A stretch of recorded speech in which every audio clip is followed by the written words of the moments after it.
မင်္ဂလာပါညီမလေး အမဲအောင်ဆုံး ဘာဖြစ်လို့လဲမဲရောင်နှမျောကြရည် ရွှေကြို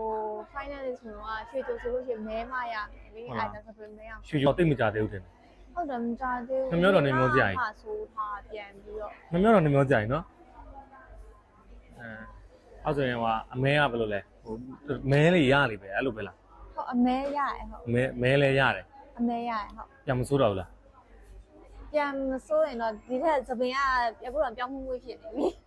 ဟိုအဓိကပြန်မစိုးဆိုရင်တော့မဲတဲ့ပုံစံမျိုးပဲစိုးပြမှာ ဟုတ်ပြန်မစိုးတော့ဘူးရအမဲ တင်းနေလားပြီးတော့ရွှေရွှေပြီးမှတော့ထပ်ပြီးစိုးကျင်တယ်ထပ်ပြီးစိုးကျင်ထပ်ပြီးချော့ရမှာ